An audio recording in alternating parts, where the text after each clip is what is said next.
여러분 안녕하세요.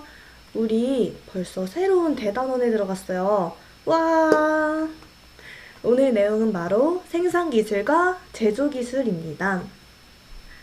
우리 예전에 기술의 영역에 대해서 배웠었잖아. 기술의 영역이 어떻게 됐었지? 네, 생수통이라고 했습니다. 그 중에서도 이 생산기술은 바로 제조, 건설, 생명기술로 나뉜다고 했고요. 그래서 우리는 기술의 영역을 재건수통생이라고 이야기를 했어요. 그 중에서도 우리 오늘 드디어 이 기술의 영역의 한 부분인 생산기술과 제조기술에 대해서 배우게 됩니다. 실은 이 제조기술에 대해서 배우는 시간인데요. 제조기술을 알기 위해선 그 상위 개념인 생산기술에 대해서 알아야 되잖아요. 그래서 생산기술에 대해서 먼저 알아본 후 제조기술을 배울 것입니다. 자, 생산기술이란 재료를 활용해서 여러 가지 제품을 만드는 것인데요. 이렇게 책상과 의자와 같은 제품을 만드는 걸 제조기술이라고 했고요. 집과 같이 구조물을 만드는 걸 건설기술, 그리고 생명체의 현상을 이용해서 생산하는 것을 생명기술이라고 했습니다. 그래서 이 생산기술은 이렇게 정의를 할 수가 있는데요.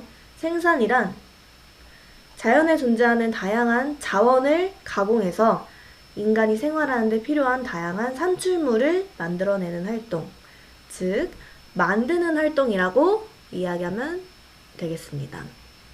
그래서 생산기술이란 이러한 활동을 하기 위해 이용하는 모든 기술을 이야기합니다. 그래서 인간은 생산기술을 이용함으로써 생활을 편리하게 해주는 유용한 산출물을 최소한의 비용을 들여 더 빨리, 더 많이 만들어내고자 합니다. 생산기술에는 하위 요소가 있는데요. 바로 재료, 설계, 공정입니다. 우리 아까 생산기술에는 제조기술과 건설기술과 생명기술이 포함된다고 했죠. 이 각각의 기술에 따라서 재료, 설계, 공정이 다른데요. 어떻게 되는지 한번 살펴볼게요. 짠! 자, 산출물에 따라 구분을 했습니다. 첫 번째는 제조기술이고요. 두 번째는 건설기술, 세 번째는 생명기술인데요. 제조기술의 이 재료 부분을 한번 볼게요. 책상이라는 제품을 만들기 위해서 필요한 재료는 무엇이죠? 네, 원목입니다. 그리고 건설기술에 있어서 필요한 재료는 벽돌 혹은 다른 부자재들이 있겠죠. 그리고 이 생명기술에서 필요한 재료는 유체기를 만들기 위해 유체가 필요하겠습니다. 즉, 재료란 자연에 존재하는 천연 자원이나 인간이 가공하여 만든 인공 자원을 모두 일컫습니다. 그리고 이 두 번째 설계 부분을 보면, 자, 제조기술에서 설계, 책상의 기능과 모양을 구상하는 과정이고요.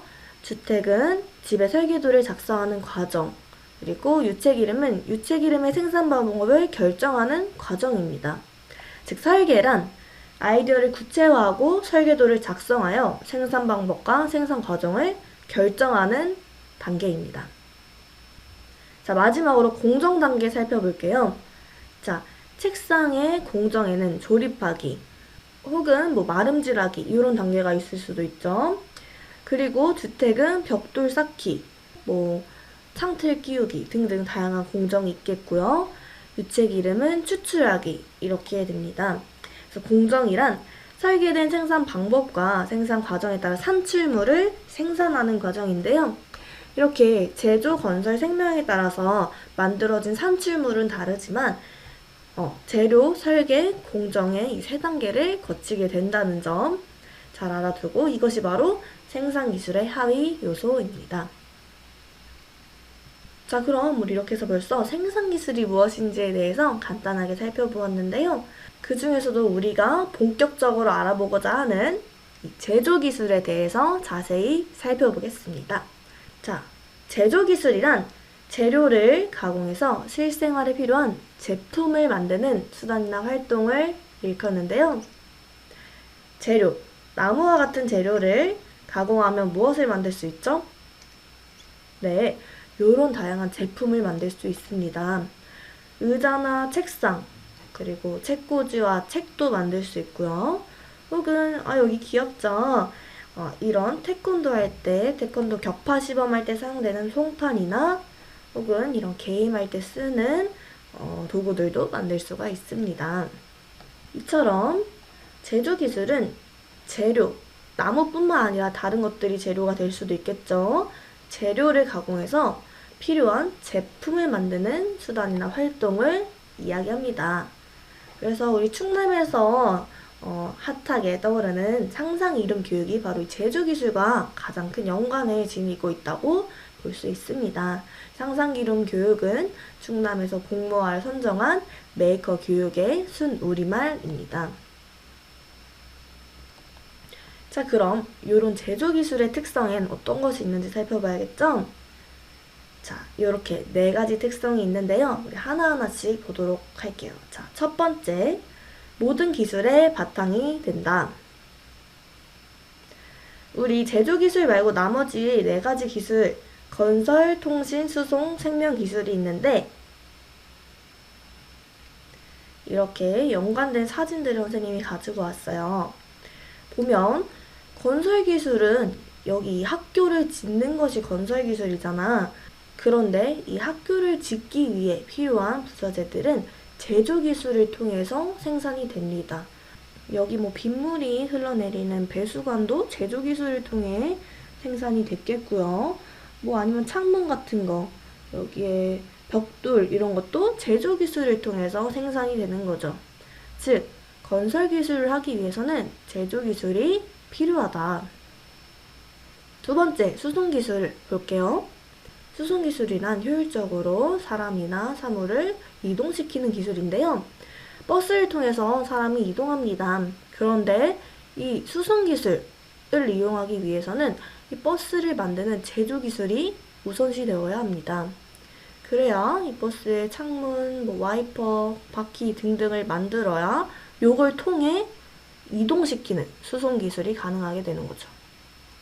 세 번째도 마찬가지예요. 통신 기술도 핸드폰을 통해 전화하거나 검색하는 건 통신 기술이지만 이 핸드폰 자체를 만드는 것은 제조 기술입니다. 생명 기술도 마찬가지예요. 생명 기술 여러 가지 도구들을 활용해서 생명체의 현상을 이용하는 기술이 생명 기술인데요. 그 생명 기술을 위해 이용되는 도구들은 바로 제조 기술을 통해 생산이 됩니다. 즉, 이처럼 제조 기술은 모든 기술의 바탕이 되는 기술이라고 볼 수 있겠습니다.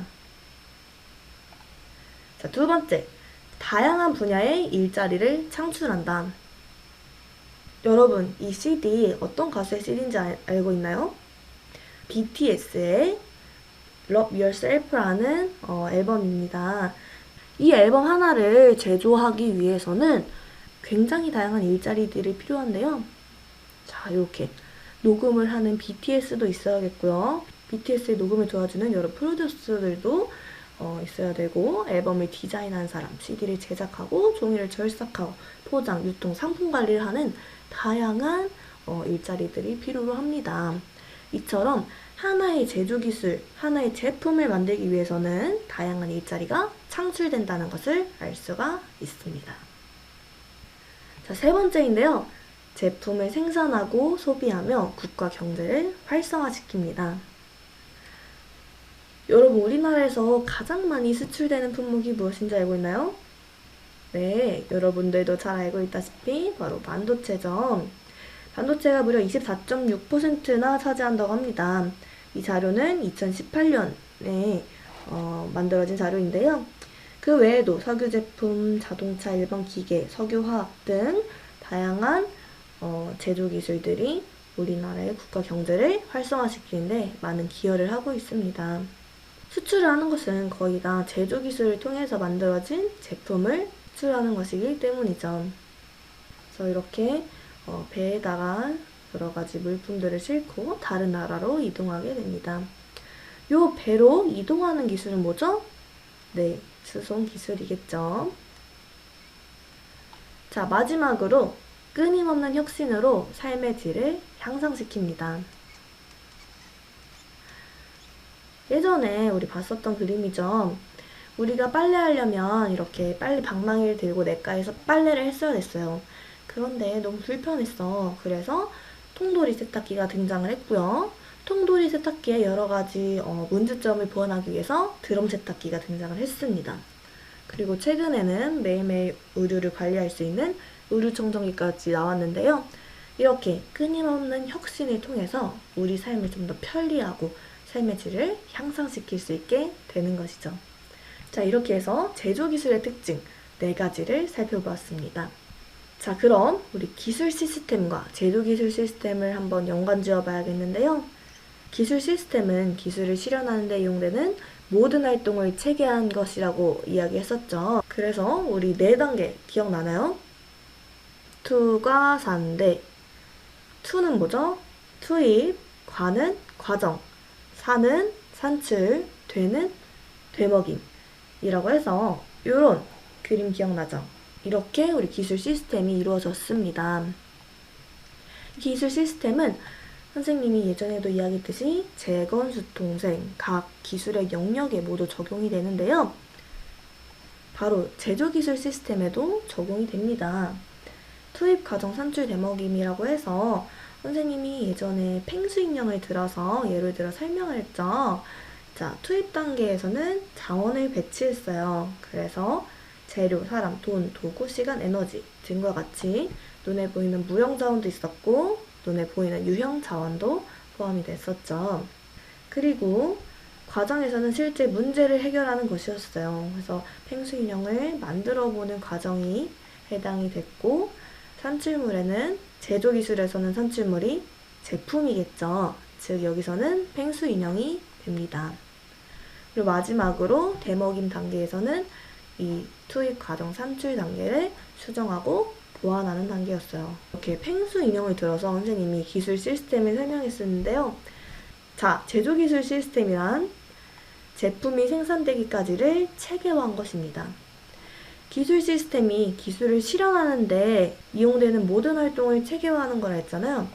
이 기술을 실현한다가 제조기술에서는 제품이 생산된다 이기 때문에 이런 정의를 가지게 되는 것입니다. 그래서 이 제조기술 시스템은 이렇게 단계가 이루어집니다. 자, 투입 단계에서 사람, 시간, 자본, 도구, 재료와 같이 눈에 보이는 자원도 있고 눈에 보이지 않는 자원도 있다고 이야기를 했습니다. 이렇게 투입이 되고 난 다음에 과정 단계로 들어가서 설계, 가공, 조립, 마감 및 검사의 과정을 거치게 됩니다.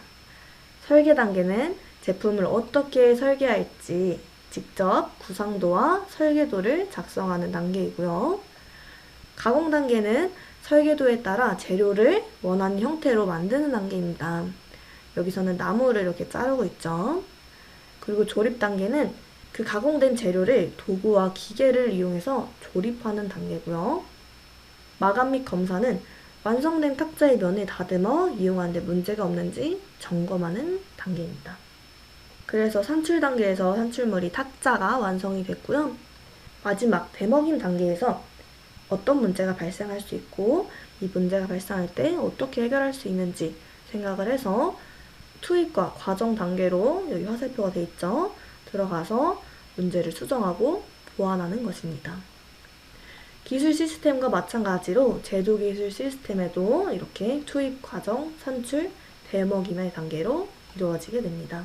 자, 우리 이렇게 해서 이번 시간에 생산기술과 제조기술에 대해서 살펴보았는데요. 새로운 대단원에 들어가서 좀 더 색다른 기분이 들었을 것 같아요. 여러분들 오늘도 너무 수고 많았고 우리는 다음 시간에 만나도록 할게요. 안녕!